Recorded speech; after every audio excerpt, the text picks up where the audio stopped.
네, 여러분 반갑습니다. 참 잘 오셨습니다. 우리 좌우에 한번 인사하도록 하겠습니다. 반갑습니다. 잘 오셨습니다.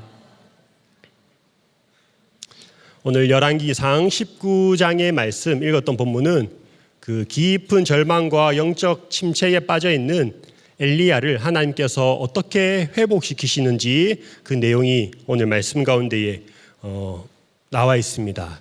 여러분, 지금 엘리야 상황이요, 굴 속에서 아주 절망하고 낙심한 그런 상태에 빠져 있습니다.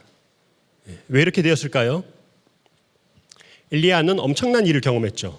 갈멜산에서 바알과 아세라 선지자 850대 1로 영적 대결을 벌입니다. 누가 참 하나님인지, 누가 참 신인지 대결하는 그 전투에서 하늘에서 불이 내리고 결국 하나님이 참 신이라는 것을 드러내는 그런 놀라운 일을 경험하고 또 바알의 선지자들을 엘리야가 다 죽이죠. 다 죽이는 놀라운 승리를 거두게 됩니다. 그런데 그런 일이 일어나고 난 이후에도 아무런 변화가 없는 거예요.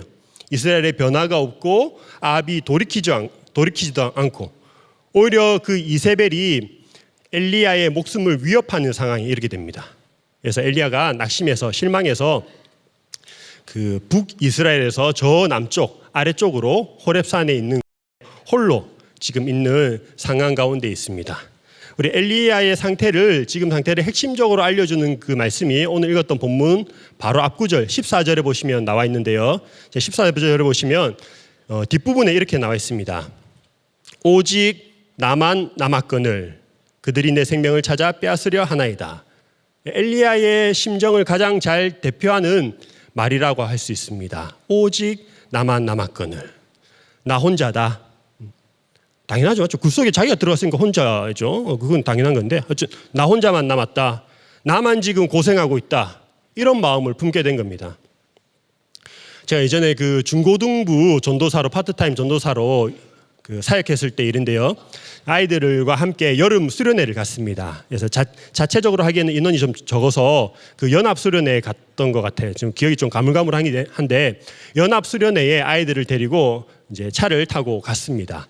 그때 좀 친하게 지내는 같은 교회에서 사역하는 전도사님과 같이 갔어요. 남자 전도사님인데 저보다 나이가 조금 많은 그 형님 전도사님이었어요. 수련회를 무사히 잘 마치고 이제 돌아오는 날이 되었죠. 여러분, 그 아이들 수련회 가보시면 알겠지만 전날 밤 맞죠? 거의 잠을 안 잡니다.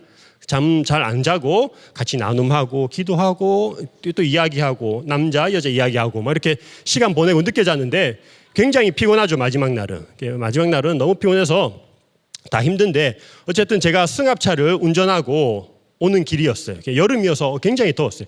제가 승합차를 운전하고 옆에 조수석에 형님 전도사님이 타 계시고 그리고 뒤에 아이들이 타고 이랬는데 좀 운전하다 보니까 돌아보니까 애들 다 자는 거예요. 그렇죠? 다 자고 뭐 골아 떨어져 가지고 조용한 거예요. 저도 너무 졸리죠. 너무 졸리고 한데 옆을 봤는데 이 형님 전도사님도 주무시는 거예요. 너무 얄미운 거예요 보니까. 아직 그 덜 성화돼 가지고 너무 얄미워 가지고 제가 그 굉장히 더운 여름 날이었는데 엉뜨라고 하죠. 그래서 조수석의 열선 시트를 3단계로 이렇게 딱 켰어요. 이렇게 모른 척하고 이렇게 운전하고 갔죠. 딱 가는데 아니나 다를까 조금 지나서 막 형님 전도사님 막 땀을 뻘뻘 흘리면서 깬 거예요. 진호야 와 이리 덥노? 당연하죠. 여름이니까 덥죠 형님 이러면서 몰래 딱 끄고 그랬던 기억이 있습니다. 엘리야도 마찬가지죠. 나만 고생하고 있다. 지금 나 혼자만 남아서 나만 이렇게 생고생을 하고 있다. 그렇게 생각했다는 거죠.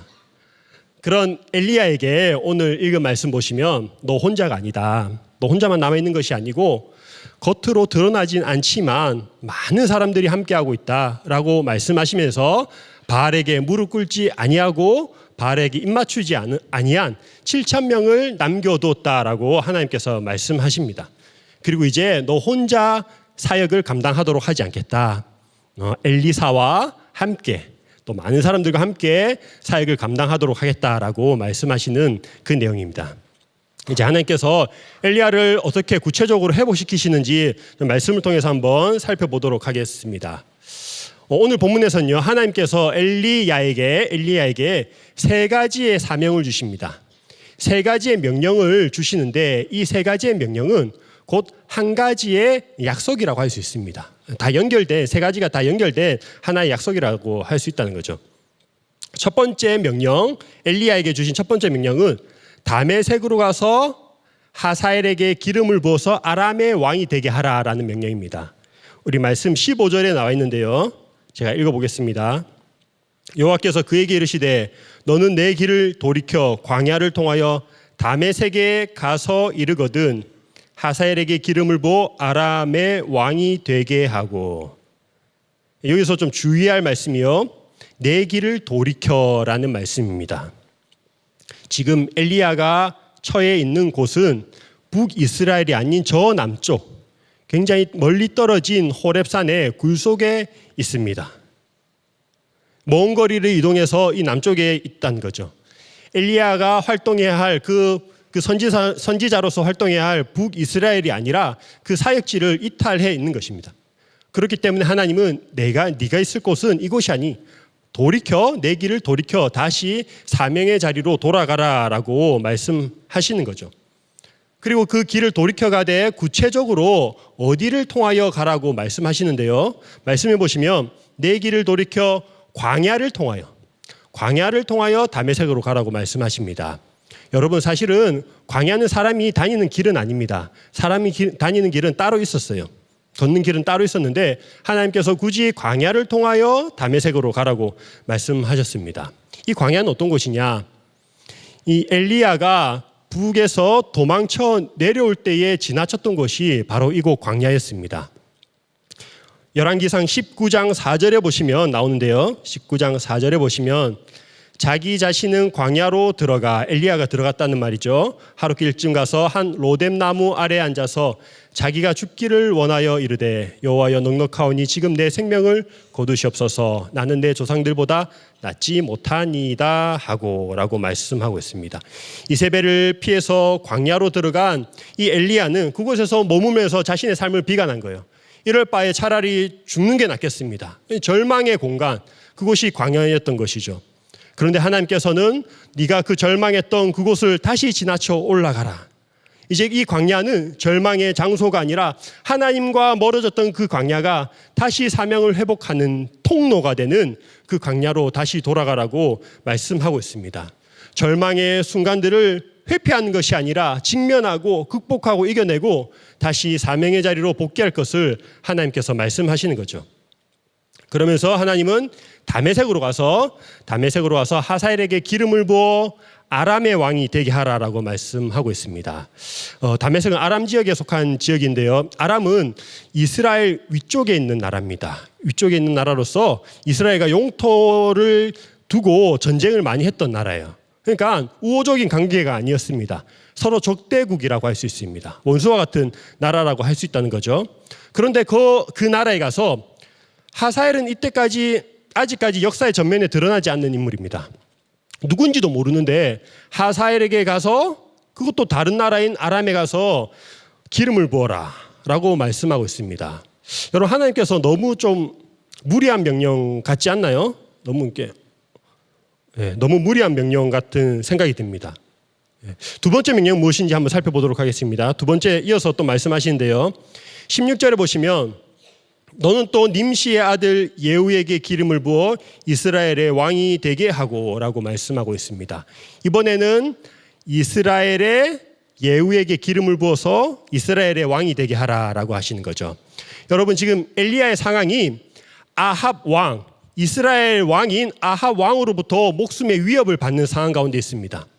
그런데 이런 상황 가운데서 또 다른 사람에 찾아가서 그 사람에게 기름을 부어서 왕으로 삼는다면 이게 무엇을 뜻하겠습니까? 반역이죠, 반역. 굉장히 하나님께서는 위험천만한 그런 일을 명령하시는 거예요. 감당하기 어려운 그런 말씀을 주시는 겁니다. 하나님 명령이 잘 이해가 되지 않습니다. 앞 구절에 보시면 사실 조금 위로하는 장면도 나옵니다. 엘리야가 지쳐있을 때에 떡과 물을 주시고 또 이렇게 잘 재운 다음에 일으켜 세우시고 또 그러면서 조금 위로하시는 것 같더니 마지막에 하나님께서 감당할 수 없는 이런 명령을 주시는 모습을 볼 수 있죠.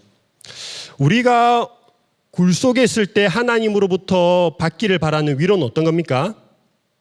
하나님께서 따뜻한 모습으로 다가오셔가지고 귀에다가 세미한 음성, 부드러운 음성으로 3, 19, 27, 32 뭐 이런 한 숫자 6개만 알려주시면은 내가 지금까지 고생했으니까 하나님께서 그런 어떤 조금 큰 거 아니더라도 3등도 괜찮습니다. 약간의 물질적인 보상을 해주시면 좋을 텐데 전혀 다르죠. 우리의 예상을 전혀 빗나가는 그것도 감당할 수 없는 그런 3가지의 명령을 주신다는 거죠.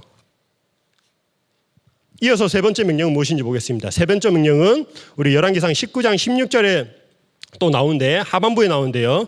제가 읽어보겠습니다. 16절에 또 아벨므올라 사밧의 아들 엘리사에게 기름을 부어 너를 대신하여 선지자가 되게 하라. 여기서 아벨므올라는 지역 이름입니다.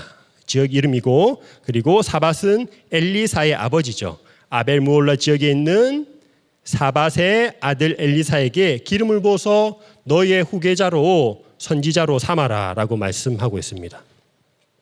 자, 엘리야가 굴 속에서 하도 막 힘든 소리 하잖아요. 죽는 소리 하잖아요. 하나님 죽겠습니다. 차라리 죽여주십시오. 혼자밖에 안 남았습니다. 열심히 유별하오니 막 이러면서 한탄하니까 하나님께서 그래 더 이상 못 들어주겠다.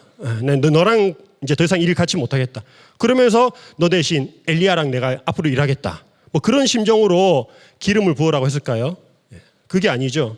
그런 의미로 엘리사를 세우라는 건 아니었습니다. 우리는 동굴 속에서 위로만 받기를 원해요. 그런 위로도 필요하죠. 그러나 정말로 사람을 살리는 위로는 하나님께서 주시는 사명 가운데에 있습니다. 왜냐면요, 사명이 주어진다는 것은 하나님께서 아직 나를 포기하지 않으셨다는 증거이기 때문입니다. 나를 통해 하실 일이 있다는 그런 확실한 사랑의 확증이 사명으로 우리에게 주어지기 때문입니다. 3번째 명령을 포함한 이 3가지의 명령, 이 3가지의 명령은요, 사실은 엘리야가 이 절망 가운데에 빠진 이유를 깨닫게 하고 또 우리 엘리야의 잘못된 생각들을 좀 수정하기, 고치기 위한 하나님의 명령이었습니다. 조금 전에 말씀드렸지만 엘리야는요, 혼자서 활동했습니다. 주로 혼자 활동했어요. 그리고 대단한 일들을 행했죠. 그리고 하나님의 명령에 최선을 다해서 주어진 명령을 충성하고 감당했습니다. 혼자 그런 일들을 감당하다 보니까 어떻게 됩니까? 막중한 책임감과 부담감을 혼자 짊어지게 된 것이죠. 결과에 대한 자기에게 맡겨진 일에 대한 결과도 내가 책임져야 한다는 그런 생각이 엘리야에게 있었습니다. 그런 상황 가운데 하나님께서 또 다른 명령을 주시죠. 그런데 이번에 주신 이 명령들은요, 꼭 엘리야가 아니어도 되는 명령이었습니다. 이후에 보시면 아시겠지만 이 명령들은 엘리야를 통해서 성취되는 것은 아니었습니다. 첫 번째, 하사엘에게 왕이 되라는 이 명령, 이거는요, 엘리야가 아니라 그 엘리야의 후계자인 엘리사를 통해서 이 말씀이 성취됩니다. 우리 열왕기하 8장 12절부터 13절까지 말씀인데요, 열왕기 상에서 건너뛰어서 열왕기 하로 가게 됩니다. 열왕기하 8장 12절에서 13절의 말씀 보시면, 하사엘이 이르되 내 주여, 하사엘이 말하는 내 주는 엘리야가 아니라 엘리사입니다. 엘리사에게 어찌하여 오시나이까 하는지라 대답하되 내가 이스라엘 자손에게 행할 모든 악을 내가 알미라. 내가 그들의 성에 불을 지르며 장정을 칼로 죽이며 어린아이를 맺히며 아이벤 부녀를 가르리라 하니, 하사엘이 이르되 당신의 개같은 종이 무엇이기에 이런 큰 일을 행하오리까 하더라. 엘리사가 대답하되 여호와께서 내가 아람 왕이 될 것을 내게 알게 하셨느니라 하더라 라고 말씀하고 있습니다. 엘리사가 예언하면서 하사엘이 이스라엘을 괴롭힐 것을, 그리고 하사엘이 이제 아람의 왕이 될 것을 말씀하는 장면입니다. 이 시기는 엘리야가 하나님으로부터 명령을 받은 뒤 10여 년이 지난 이후의 일입니다. 그러니까 그 하사엘이 엘리사에게 말할 그 당시에는요, 엘리야는 이미 이 세상 사람이 아니에요. 엘리야는 죽지 않았죠. 엘리야는 그냥 하늘로 승천의 들림을 받았습니다.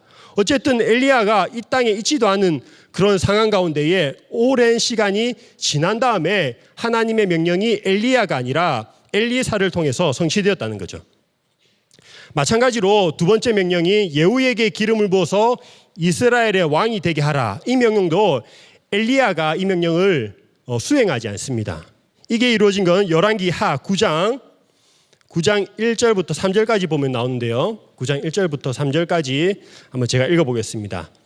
선지자 엘리사가 선지자의 제자 중 하나를 불러 이르되 너는 허리를 동이고 이 기름병을 손에 가지고 길랏 라못으로 가라. 거기에 이르거든 님시의 손자 요사밧의 아들 예후를 찾아 들어가서 그의 형제 중에서 일어나게 하고 그를 데리고 골방으로 들어가. 3절 기름병을 가지고 그의 머리에 부으며 이르기를 여호와의 말씀이 내가 내게 기름을 부어 이스라엘 왕으로 삼노라 하셨느니라 하고 곧 문을 열고 도망하되 지체하지 말지니라 하니. 어떻습니까 여러분? 예후를 이스라엘의 왕으로 삼은 건 엘리야도 아니고 엘리사도 아니고 엘리사의 제자가 기름을 부어서 왕을 삼습니다.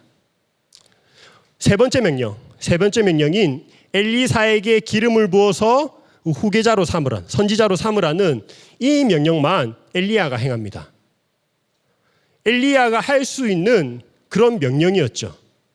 그 상황 가운데에 엘리야가 할 수 있는 마지막 명령, 세 번째 명령만 엘리야가 행하게 됩니다. 그렇다고 해서 엘리야가 앞선 그 두 명령을 이루지 못하고 해서 엘리야를 질책하는 장면이 성경에 나오지 않습니다. 그것을 잘못했다고 이야기하지 않아요. 이것이 우리에게 알려주는 것은 무엇입니까? 엘리야는 말씀드렸지만 혼자 모든 것을 해결하려고 했던 사람이었다는 거죠.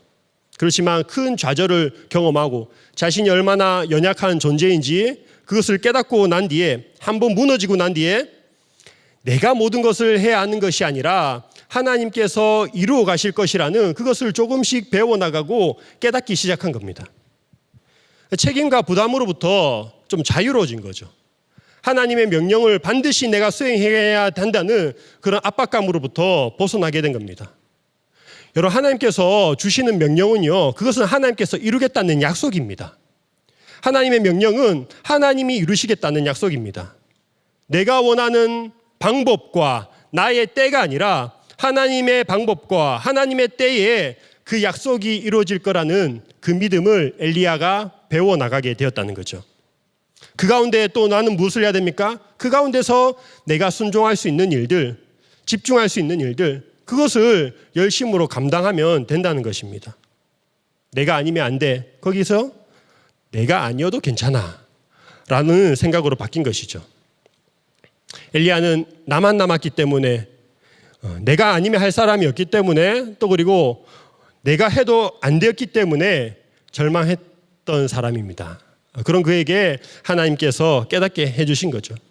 엘리야가 아니더라도 엘리사를 통해서, 엘리사가 아니더라도 엘리사의 제자를 통해서 그 하나님의 역사는 하나님이 이루어 가신다는 것을 말씀하고 있습니다. 여러분이 모든 거 다 혼자 하지 않으셔도 괜찮습니다. 그런 특별히 책임감이 강한 분들 있잖아요. 책임감과 의무감이 막 강한 분들, 내가 모든 것을 다 처리해야 되는 그런 생각을 가지신 분들, 그러지 않아도 괜찮을 것 같아요. 그냥 내가 할 수 있는 것부터 그것에 조금씩 순종하면 됩니다. 근데 여러분 또 핑계하면 안 되겠죠. 내가 아니라도 뭐 누가 알아서 하겠지. 뭐 그게 좀 이게 차이가 미묘한데 그런 생각을 가지면 안 됩니다. 그게 아니란 거 알겠죠?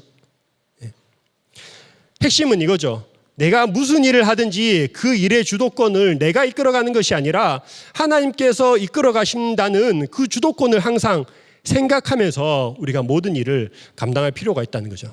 그래야 좌절하지 않고 또 반대로 교만하지 않을 수가 있습니다. 하나님은요, 혼자 하는 것보다 함께 하는 걸 원하십니다. 함께 하는 걸. 그래서 공동체가 너무 중요하죠. 사실 하나님께서 이 모든 세 가지 명령을 혼자서 다 하실 수 있어요. 무엇이 아쉬워서 하나님이 누구한테 맡겨서 하겠습니까? 누구한테 맡기면 일도 더디고 또 일도 제대로 되지도 않을 텐데.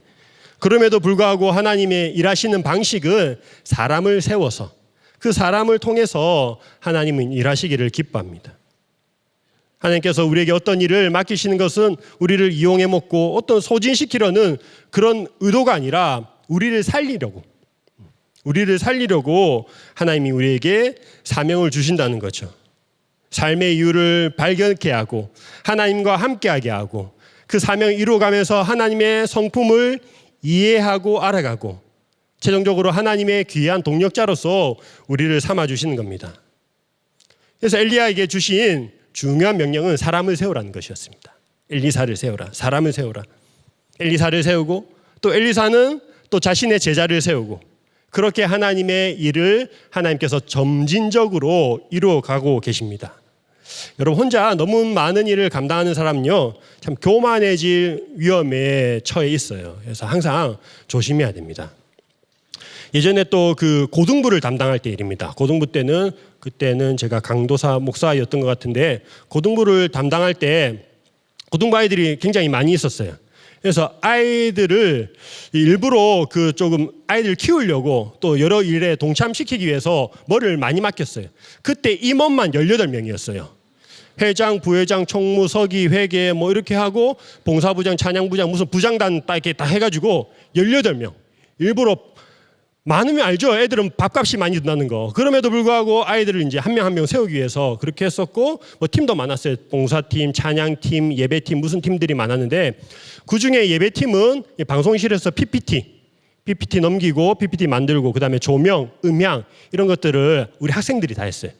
방송팀이 있었는데 거기 이제 두 남학생이 들어온 거예요. 본인이 하고 싶다고 해가지고 2명이 들어왔는데 이 친구들을 보니까 그렇게 좀 빠르지 않아요.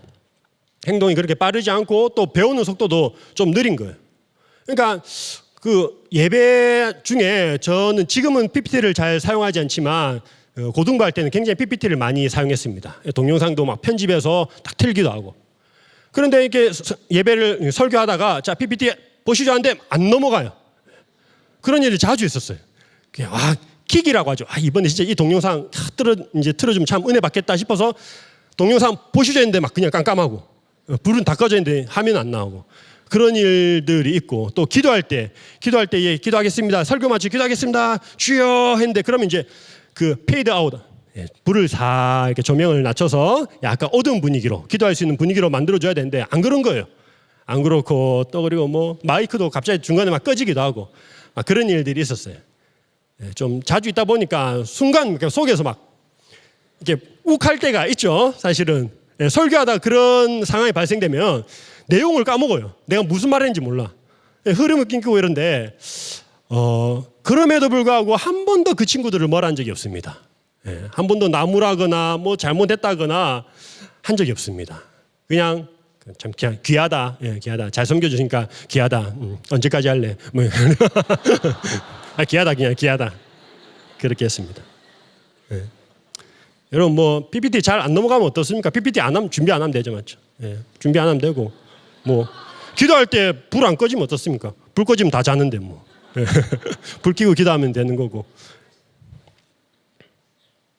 오늘 새벽에 그런 좀 약간 그 해프닝이 있었죠. 새벽에 기계적인 문제로 음향이 나오지 않았습니다. 그래서 설교하시는 목사님이 바로 마이크 없이 그냥 여기 그 보면대에 두고 이렇게 육성으로 말씀을 전하셨어요. 그래가지고 뒤에는 잘 안 들으니까 다 앞으로 땡겨 앉으셔서 앉으시라고 해가지고 참 좋았어요.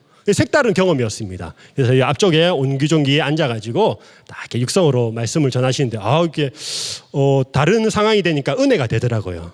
이렇게 목사님이 말씀하시는데 더 귀 기울여서 듣게 되고 집중해서 듣게 되고 그래서 매일 있으면 안 되겠지만 참 은혜가 됐습니다.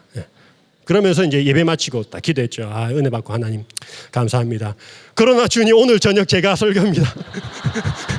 마이크가 필요합니다. 저는 목소리가 그렇게 크지 않습니다. 주여 MIC 마이크를 주십시오. 막 이러면서 새벽에 또 간절하게 기도했던 기억이 나네요. 여러분 하나님은요 그 일 자체에 목적을 두지 않으세요. 일 자체에 목적을 두는 게 아니라 하나님은 그 일들을 하나님 다 되게 하십니다. 되게 하시고 오늘 말씀에서처럼 하나님은 사람을 세우기를 원하시는 거죠.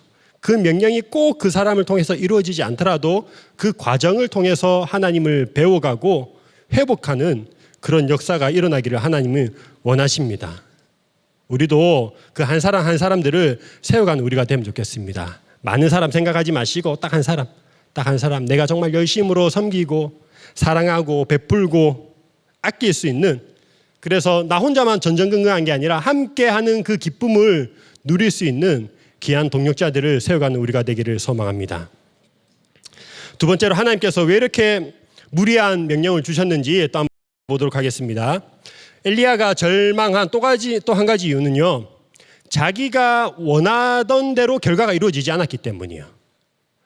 자기가 원하던 결과는 이스라엘이 회개하고 아합과 이세벨이 번개 맞아서 죽던가 하나님께서 치시든가 벌하든가 이런 어떤 급진적인 변화가 일어나기를 원했는데 상황은 전혀 바뀌지 않은 그것에 실망을 해서 좌절했던 것이죠.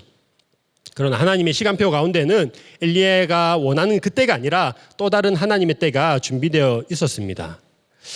엘리야에게 주신 그 명령은 곧 약속이라고 말씀드렸습니다. 약속을 말씀드렸어요. 하나님은 그래서 이 악한 그 아합과 이세벨을 그냥 두지 않으십니다. 하나님께서는 반드시 공의의 하나님께서는 심판하시고 또 그 죄 많은 이스라엘을 그대로 두지 않으시고 심판하십니다. 엘리야는 몰랐지만 그 하나님의 계획 가운데 다 포함되어 있었던 거죠. 그래서 먼저 하나님께서는 오늘 본문에 나오는 것처럼 아람 왕 하사엘을 통해서 이스라엘을 심판하십니다. 아람이면 이방이죠. 하사엘을 통해서 심판하신다는 것은 하나님께서 이스라엘의 하나님일 뿐만 아니라 모든 열방의 하나님이라는 것을 드러냅니다. 또 그리고 우리가 전혀 예상할 수 없는, 예측할 수 없는 그런 방법으로 하나님께서 심판하신다는 것을 보여줍니다. 왜냐하면 우리는 보통 선으로 악을 이긴다고 생각을 하지만 이번에 선택하신 하나님의 방법은 그 악을 통해서 악을 이용해서 악을 징벌하시는, 심판하시는 그 방법을 하나님께서 사용하시기 때문입니다. 아람 왕 하사엘을 통한 심판은요, 외부로부터 오는 그런 심판이었습니다. 그렇다면 두 번째, 예후로부터 하나님께서도 심판하시는데 이스라엘 왕 예후를 통해서는요, 악한 이세벨이 죽임을 당하게 됩니다. 심판이 이루어지는 거죠. 그리고 아합 가문이 오므리 왕조인데 오므리 왕조가 끝이 나고 이제 예후 왕조가 시작이 되게 됩니다. 이스라엘의 내부로부터의 심판이 이루어진 것이죠. 엘리야에게 주신 하나님 이 세 가지 명령은 하나님께서 얼마나 철저하게 심판하실 것이라는 것을 보여주는 그런 명령입니다. 외부로부터 하사엘을 통해서 심판이 이루어지고 남은 자들을 내부로부터 예후가 심판하고 그리고 그 남은 자들을 누가 하죠? 엘리사가 심판할 거라고 말씀합니다. 우리 19장 17절 한번 읽어보도록 하겠습니다. 시작. 하사엘의 칼을 피하는 자를 예후가 죽일 것이요 예후의 칼을 피하는 자를 엘리사가 죽이리라. 여러분, 그런데 이 말씀을 잘 보시면요, 그 하나님의 명령과 그 명령이 이루어지는 순서가 조금 다릅니다. 명령은 하사엘, 예후, 엘리사 순서로 되어 있죠. 말씀에는 기록되어 있죠. 그런데 실제로 그 일이 성취된 것은 첫 번째 엘리사가 부음을 받고 그 다음에 하사엘과 예후는 거의 동시에 이루어지는데 10여 년이 지난 뒤에 동시에 그 일이 이루어집니다. 순서상 마지막에 엘리사가 이 일을 감당하게 된다는 것은 하사엘의 칼이 치고 예후의 칼이 치고 이제 엘리사가 심판하게 되는데 엘리사의 심판의 도구는요, 말씀입니다. 말씀. 엘리사는 선지자죠. 선지자는 하나님의 말씀을 대언하는 사람입니다. 최종적이고 결정적인 심판은 하나님의 말씀으로 이루어질 것이라는 그 말씀을 포함하고 있다는 거죠. 예리한 하나님의 말씀의 검이 그들을 심판하실 것이라는 그런 의미가 포함되어 있습니다. 그래서 히브리서 4장 12절은 이렇게 표현하고 있습니다. 말씀하고 있습니다. 히브리서 4장 12절 하나님의 말씀은 살아있고 활력이 있어 좌우의 날선 어떤 검보다도 예리하여 혼과 영과 및 관절과 골수를 찔러 쪼개기까지 하며 또 마음의 생각과 뜻을 판단하나니. 인간의 칼은 육신을 죽이지만 하나님의 칼은 그 심령을 쪼개어서 새롭게 살리는 그런 변화를 일으키는 거죠. 최후의 엘리사의 그 칼의 심판으로 인해서 이스라엘이 회복될 것을 말씀하고 있습니다. 그 약속을 엘리야에게 주신 것이죠. 소망의 말씀이라고 할 수가 있습니다. 내가 심판할 것이다. 네가 원하던 때는 아니지만 나의 때에 내가 심판하실 것이다. 그런 소망의 말씀을 주심으로 엘리야가 소망을 갖게 된 것입니다. 여러분 오늘 본문의 말씀을 통해서 보면요, 하나님은 정말 이해할 수 없는 그런 방법으로 지친 사람을 좌절해 있는 엘리야를 회복시키는 것을 볼 수 있습니다. 무거운 짐을 지고 있는 그 엘리야에게 짐을 벗어주는 것이 아니라 오히려 더 명령을 내리면서 짐을 맡기는 방식으로 회복시키는 그런 방법을 취하십니다. 여러분, 하나님은요, 하나님과 함께하고 싶은 사람에게 사명을 주십니다. 맞죠? 우리도 생각해보면 내가 누군가 같이 일을 해야 된다. 그러면 내가 싫어하는 사람하고 하겠습니까? 좋아하는 사람하고 하겠습니까? 뭐 당연한 거죠. 맞죠? 함께 하기를 좋아하는, 함께 뭐 고생하면서 기쁨을 누릴 그 사람에게 같이 일하자고 하겠죠. 마태복음 11장 28절, 29절을 함께 읽어보겠습니다. 시작. 수고하고 무거운 짐진 자들아 다 내게로 오라. 내가 너희를 쉬게 하니라. 나는 마음이 온유하고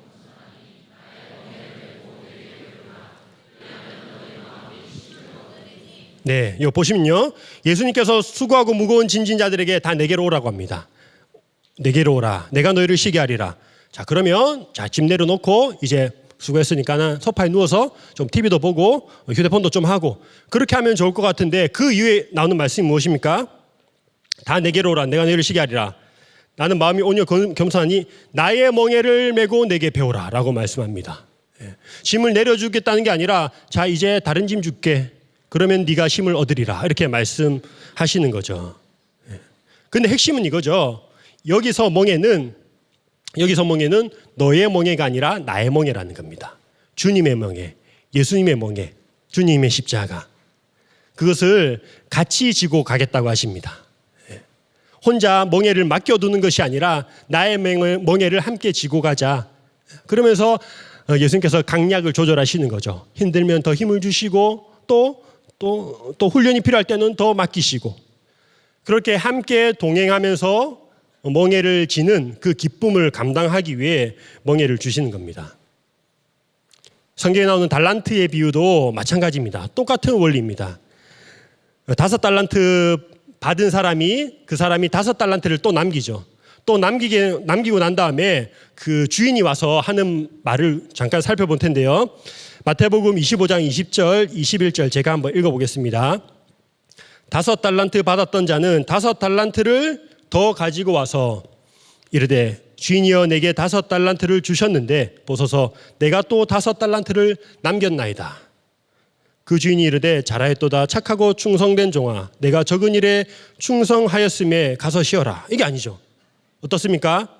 내가 많은 것을 내게 맡기리니 내 주인의 즐거움에 참여할지어다 하고 뭔가 포상휴가라도 보내면 좋을 텐데 그게 아니라 더 많은 것을 맡긴다고 말씀하고 있습니다. 아, 달란트니까는 돈 더 주니까 좋겠다. 그런 식으로 받아들이면 안 되죠. 더 많은 일을 맡기겠다. 더 많은 영혼들을 내가 돌보도록 하겠다. 주인이 이렇게 이야기하는 겁니다. 더 많은 사명을 감당하도록 하겠다. 근데 핵심은 이겁니다. 핵심은 마지막에 나오는 내 주인의 즐거움에 참여할지어다 하고 그냥 맡겨두면 힘들어하는 게 아니라 그 일을 통해서 나의 기쁨, 나의 자랑, 나의 즐거움에 너와 함께 너희가 참여하도록 하겠다라는 것이 핵심이라는 거죠. 우리는 우리에게 주어진 사명을 통해서 하나님의 그 즐거움에 참여하게 됩니다. 인생의 목적과 이유를 발견하게 되고요. 하나님과 동행하면서 하나님이 이루어 가시는 그 일들을 보고 감격하며 기뻐하며 조금의 수고로움도 있긴 하지만 그 가운데에 주인의 즐거움에 참여하는 기쁨을 누리게 된다는 겁니다. 이것이 하나님이 우리에게 사명을 주시는 이유입니다. 주님과 함께 쉼을 누리며 그 가운데 일을 감당하도록 하십니다. 마지막으로 요한복음 21장 15절도 한번 읽어보겠습니다. 베드로에게 하신 말씀인데요. 그들이 조밥 먹은 후에 예수께서 시몬 베드로에게 이르시되 요한의 아들 시몬아 내가 이 사람들보다 나를 더 사랑하느냐 하시니 이르되 주님 그러하나이다. 내가 주님을 사랑하는 줄 주님께서 아시나이다. 이르시되 뭐라고 하시죠? 내 양을 먹이라 하시고 시르에 빠진 베드로를 찾아가서 떡과 물고기를 주시고 먹이시고 위로하시고 내가 나를 사랑하느냐라고 그 사랑을 확증하신 다음에 그 다음에 무엇을 주십니까? 내 양을 먹이라 내 양을 치라라고 새로운 사명을 주십니다. 그때에 베드로가 다시 일어날 힘을 얻게 되었습니다. 여러분이 세워야 할 사람은 누군가요? 여러분이 감당해야 될 사명은 무엇인지 생각해 보면 좋겠습니다. 혹시라도 그 사명의 자리를 이탈해 있다면 다시 주인의 즐거움에 참여하는 우리 모두가 되면 좋겠습니다. 그것이 꼭 교회 일이 아니라 학교에서, 가정에서, 직장에서 어느 영역에서든지 하나님의 자녀로 우리에게 맡겨주신 그런 일들을 기쁨으로 감당해서 하나님께서 우리에게 주신 것이 짐이 아니라 힘이 되기를 주님의 이름으로 축원합니다. 함께 기도하겠습니다. 우리 기도하시기 전에 다시 복음 앞에 찬양하고 기도하도록 하겠습니다.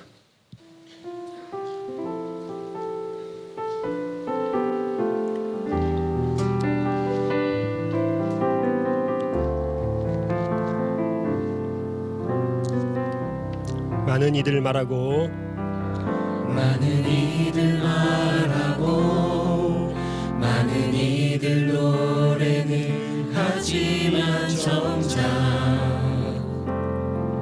가지 않는 길 두려운 생각보다 많이 힘들고 험한 길보다 그저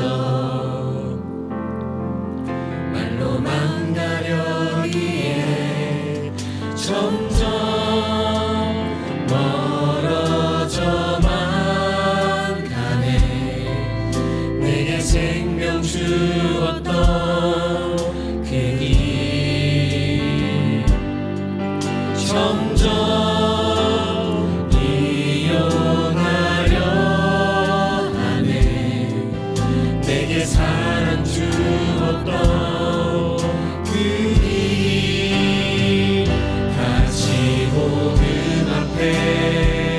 내 영혼 선해 주님 만나 그때 나 다시 돌아가 주님께 예드리며 다시 십자가의 길 걸을. 한 번 더 찬양하시겠습니다. 많은 이들 말하고 많은 이들 말하고 많은 이들 노래는 하지만 정작 가지 않는 길 두려운 생각보다 많이 힘들고 험한 길보다 그저 말로만 가려기에 점점 멀어져만 가네.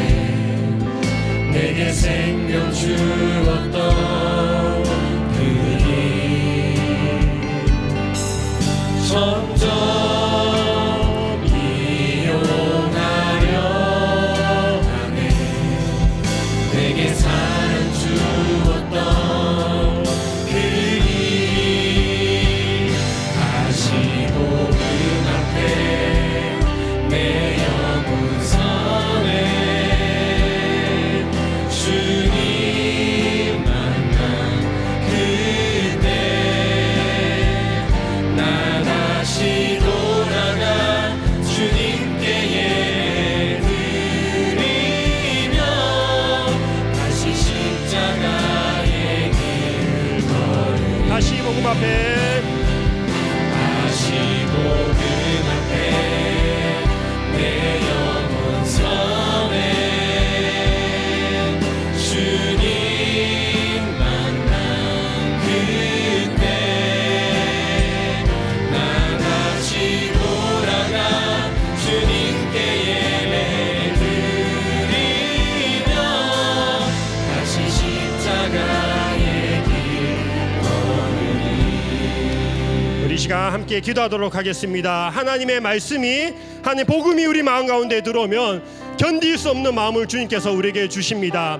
하고 싶지 않아도 할 수밖에 없는, 하고자 하는 마음을 성령님께서 부어주십니다. 우리 가운데의 사명의 자리를 이탈해 있는 분들, 하나님께서 다시 그 사명을 회복시켜 달라고 기도하면 좋겠습니다. 주님을 위해 살아갈 수 있도록 거룩한 사명을 우리에게 허락하여 주시옵소서. 하나님, 지치지 않는 열정과 온전한 믿음을 주셔서 낙심하거나 절망하지 아니하고 사도 바울처럼 끝까지 표대를 향하여 달려나가는 그런 믿음을 우리에게 허락하여 주시옵소서. 우리 한번 주여 한번 부르짖고 기도하도록 하겠습니다. 주여.